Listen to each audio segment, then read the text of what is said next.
You told him you were at work? Yep. But if he goes to my job, I won't be there. I don't think he's that stupid, though. So you done, huh? Shouldn't I be? I mean, he's become irresponsible with his day-to-day. Do you know anyone who can blow $30,000 in one night? Apparently I do, even though I don't know him that well. Malin, what would you do? That's hard. I don't hypothetically put myself in situations. I go off of experiences that I've had. But if he's still trying to get with Corey, that's a different story. Corey is not a good guy. He fucked the whole Atlanta. Did you mess with him? Hell no. I haven't fooled around with a guy in years. Hey, what's going on, world? I am Wesley from A Connection TV, the network, the one channel on YouTube where we actually adopt similar connections despite our differences. And before I get into episode 4, season 9 of The Walking Dead, The Obliged, I have to give a shout out to all 219 subscribers on aconnectiontv.com. You guys are truly, truly hardcore supporters, and I definitely appreciate your monthly contribution to the cause. And the cause is to stay connected in everything that we do entertainment, to bring to you a diverse cast, a diverse story, or storylines, diverse series, diverse everything. And that is the mission for aconnectiontv.com. 219 subscribers is super, super dope with not a lot of promo, and I am so excited. So thank you so much for subscribing to aconnectiontv.com. If you are not subscribed, I hope that by the end of this episode or by watching some of the videos on YouTube, if you haven't watched, or just by listening, period, you will subscribe. Hopefully you will. There's a free 3-day trial for the website. It's only $7.99 a month, and that is like a fast food meal once a month, you know? But anyways, let's get into The Obliged. This episode was so good. It was impactful. It made me feel like I was watching an episode of an earlier season. Thank you, Angela Kane, for coming along when we needed you to come along. I will say that this series so far, this season so far, has been pretty okay. But this episode really brought it home, and I know it's a foreshadowing episode to Rick's untimely demise. None of us wants Rick to leave, and I don't know how he's ultimately going to leave, but something's telling me that he's going to bring that herd to the bridge, he's going to let the bridge collapse, and he's going to flow away with the river and the sea of zombies. Something like that. I was really thinking that he was going to end up at the bottom of this little hole that Daryl and him fell in, and all the zombies were going to come in, but he got out. But anyways, before I get to the end, let me start with the beginning. So I broke my notes off in scenes because it really seems like that's how they record. They record in scenes. And you know, as a script writer, that's how I formulated it in my mind. That scene 1, scene 2, scene 3, scene 4, scene 5, scene 6, scene 7. So we're gonna start off in scenes. First scene, Rick wakes up. Well, he doesn't wake up. Michonne wakes up with Rick next to her, and we get this awesome montage or collection of footage with Michonne doing her daily routine, what her day-to-day has become since the aftermath of Negan, since rebuilding Alexandria, since Rick has become the president of the world, pretty much. And I loved every single bit of this because not only is Danai Gurira a phenomenal actress in my eyes, but the character of Michonne, you get to see her full growth from where she was to where she is now. And the fact that she still does not want to put down the katana. She still has this thought process of running away, this running away syndrome, or being free enough to run away and not feel trapped and held captive in this world. Because the fact of the matter is, we see her enjoying this beautiful life, so we think. She's always with Judith. She's reading Judith's stories. She's playing with Judith. She's stopping squabbles from people over crop issues. She's like running everything, and Rick is sleeping in bed. Okay, so we see the fact that she's maintaining her education by reading all of these books and writing. And so she's tuning her brain to understand and basically be in a level to where she's cool to comprehend the world that she's in. And giving all of these positive things that are happening around her, she still finds it necessary to go out and kill, to go out and remind herself that she still needs to be vigilant, to go out and release, okay? And as humans, we all have that moment in our lives or a couple of moments in our lives where we need to be able to release and let go of. And so going out at night to kill zombies is something that she does. And I loved seeing it. I love the fact that she's keeping her katana skills fresh, because quite frankly, I think that before we get to the end of this season, she's going to be killing some people or will need to kill some people. That's just how I feel about it. So it was super dope to see her in this element. But we get to a point where she finds a zombie hanging from a noose. And for some reason, it holds her hostage to where she can't walk away from seeing it. She has to look at it. She's staring at it. And she gets blindsided by another zombie. And she drops her katana. And we're like, oh no, Michonne, oh no. We already know she's not going to die because we've heard no mention of her dying at all or leaving. I know she's in Black Panther. I know Black Panther 2 is coming. I know Avengers 4 is coming. But we've gotten no reason to believe that she's not still going to be on the show. And so I'm like, okay, she's not going to die, but what's about to happen? So she picks up another weapon that seems to be nearby, and she bashes the zombie's head in. But she bashes the zombie's head in with a bat. Foreshadowing of Negan. I don't care about Negan. I wish Angela Kane will allow Negan to continue to bang his head to freak into the wall so we don't have to worry about seeing him ever again. If Negan breaks out and it becomes some freaking let's revive the sanctuary and the sanctuary is coming back, I'm gonna throw up in my mouth and I'm gonna spit it at the TV screen. I don't want to see that. So Angela Kane, do not allow me to see that, okay? I don't want to see it.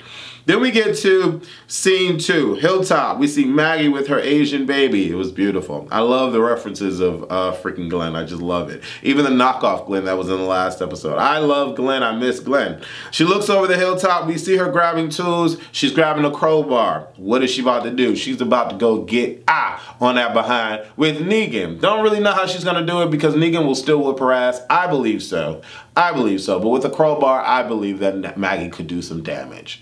I don't know. Negan has been held up in that cell for a long time. We don't know if he has had any orgasms or anything lately. We don't know how he's exerting himself. He's growing a beard though, so will he be able to take Maggie on? I don't know. But then again, she's going with the linebacker, and I think that we all can agree that she, like the linebacker on Game of Thrones, is definitely capable of holding her own. So she has a bodyguard, and I'm here for it. And I just want to see Negan die on screen. So I'm completely here for it. But, you know, Jesus is like, well, maybe you shouldn't. And we all feel some sort of way that Rick made a decision that wasn't his decision to make. Now you're going to make a decision that's not your decision to make. And then so you're damned if you do, damned if you don't. That's what I'm feeling. Because you have a group of people that are like, okay, Rick, we understand what you did. But then you have a lot of other people that are like, no, Maggie, we want you to do this. Should Negan live? Should he die? I think more on the verge of understanding that he should definitely die. And I'm right with the let him die camp. I'm right there with him. So, third scene, the rapid water is putting mad pressure on the bridge. The bridge might not get done. You know, Eugene apologizes for not being able to help out and complete the freaking bridge. Rick tells him not to apologize. He said, you helped us get here. Giving everything that has happened, you are a pivotal part in the accomplishments thus far. So thank you for that. Daryl lurks in the background as he watches everything for going, or for seeing, or for happening. That's what we'll say. Rick goes to see Carol, and You know, he says, you're leaving too. She says she is taking her people to the kingdom and she's done. She says the sanctuary needs to start fending for themselves. She says it's up to them to figure out who they want to be, like we all did. Rick says he doesn't know if they are going, that if they are doing the right thing by leaving the sanctuary unattended. He says, but you give me hope to know. You give me hope to how things can turn out. She apologizes. She says, you know, I wanted it to work out. I really did. Jerry tells Rick that Maggie is going to Alexandria and that you know what that means. We all know what that means. We want it to be true. We want it to freaking happen, AMC. That's what we want. No one wants Negan still alive. Do we really? No, I don't think so. Introduce the freaking Whisperers by just do that, okay? Rick gets word to the communication about Maggie heading to Alexandria, and he then says, Maggie, if you hear me, let's talk. The communication lady that was controlling the relay says, I think she is done talking, and she does not convey the message. Daryl intervenes and says, I will take you. We will get there quicker. Fourth scene. We are introduced to Nora in Alexandria, who goes to visit Michonne. I have to say, Nora looks spectacular. She looks like she just bought her clothes from the mall. She has her hair whipped up and done. It seemed like she had a little light makeup on. I was like, okay, girl is really serving multitude of back in the day looks with this post-apocalyptic world. I want to know what store she went to. Did she go to Forever 21? Who knows? I don't know, but she looked damn good. She's talking about the crops and the crows and how the crops are being affected. And she's like, listen, Negan's not eating his food. Rick knows what Daryl is doing and he pulls over. Daryl messes with the relay. They attack each other. They fall in a big hole. I'm like, okay, Rick is about to die. Fifth scene, Michonne goes to feed Negan because Negan won't eat his food. She says, the hunger strike ends today. Negan says, stay and talk to me. I want you to talk to me. She says, you get 20 minutes, that's it. And I'm like, oh Lord, here we go. Negan's about to force this chick to let him out the cage. Or force her to do something. Twist her mind to make her believe something. And I'm like, I know we did not see all of this collection of footage of Michonne really broadening her skills mentally and physically for her to be so freaking gullible and naive to even listen to what Negan has to say. Why she is even giving him an audience is beyond me. I have no freaking idea, but she does it anyway. Against our better judgment, the people with brain cells, against our better judgment, that's what she's doing. Okay, Daryl says, you wouldn't be alive if it wasn't for Glenn. You wouldn't have found any of us if it wasn't for Glenn. He says, did you forget that? Rick says, you spared Dwight after what he did to Denise.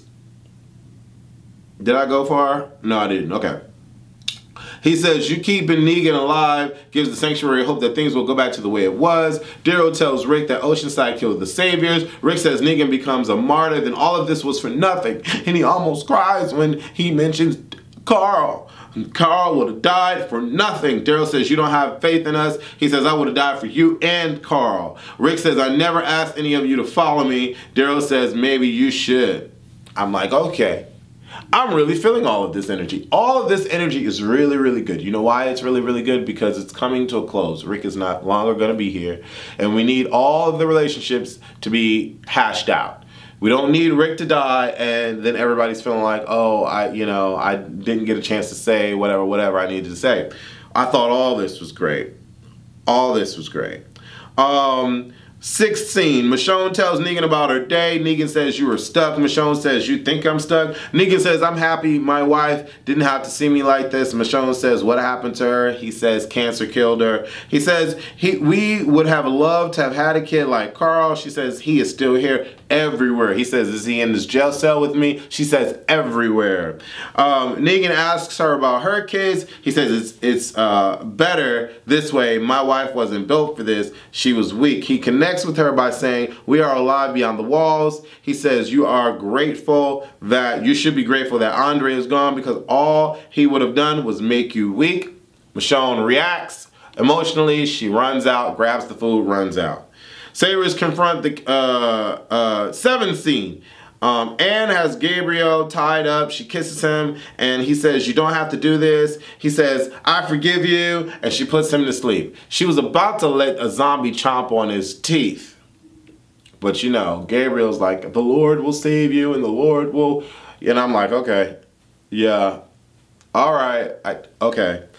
Saviors confront the camp with Carol and, you know, says Oceanside is killing us. Carol says, stop it, Jed. Carol kicks Jed down and the Saviors attack. The guns are drawn and the herd is coming towards the gunfire. Michonne is riding. She looks at her blade. She goes back to Negan with food. She says, why did you say those things? Why did you care? Why do you care what I think? Why does it matter that I come down here? He says, we are the same. We are trapped and we are connected to the dead. Michonne says, I want people to come together unlike you. My sons are gone, but this world is going to be better for my daughter and for more to come, more children to come. He tries to connect with her. He eats a piece of the sandwich. Dun, dun, dun, dun. He asks her to see his bat, and I'm like, you gotta be kidding me. That bat has killed so many people from the old days. You really think that Michonne is gonna allow you to see a freaking bat? Whatever. Daryl and Rick separate so that they can lead the herd away from the camp. Gabriel wakes up to Anne's note and he breaks down. Michonne sees a bat and the book while she's reading to Judith, and Rick gets trapped in a big herd and the horse drops him on a fucking metal rod. So, okay, Rick is weakened. Okay, Rick is weakened, and I'm like, all right, this is how he's gonna die. But then the next opening credits come for the trailer comes for the next episode, and we see him on this pilgrimage to go find the Lord. I don't know. He's like walking on a bed of like dead people and like leading the herd away and the horse, and he can barely stand up, and he's gonna have flashback moments with Michonne. He's gonna have flashback moments about the hospital and all this extra stuff, and then he's just gonna die. I don't know. It would make more sense for someone to see him pass. For him to get his closure by saying goodbye to someone. Someone needs to know that he's dead or that he's dying or whatever the case may be, just like it was for Carl. But I don't know. Andrew Lincoln needs to go take care of his kids overseas. That's fine. I get it. Lauren Cohan needs to take a break from 8 years of being Maggie. But because of Angela Kang and what the direction that she's taking the show, Lauren says that she might come back. Who knows? For season 10. I don't know. At the end of the day, I really don't know where this whole show is going. I really don't know who's going to be the leader. If Angela Kang makes Negan the fucking leader, I'm done with the show. Completely done with the show. There's no one that could step into Rick's role, unlike a Michonne or a Daryl or Carol. And even then, I really wouldn't necessarily want to see them in that role. But I really don't know where this show is going to go. Where is the show going? What are we watching this for? Just to watch all of our faves die and or leave the show because of creative differences? Leave your comments below. Let me know what you think about this particular episode, The Obliged, episode 4, season 9 of The Walking Dead. And subscribe to aconnectiontv.com. There's exclusive stuff on that channel that you will not see on A Connection TV, the YouTube channel. So definitely, hopefully, you're willing to support the cause. I would love to get the 300 subscribers before the end of the year. Hell, I would love to get the 400 subscribers before the end of the year. There's 33 actors that work for A Connection TV, and they're all doing it for you. Love you. Stay blessed.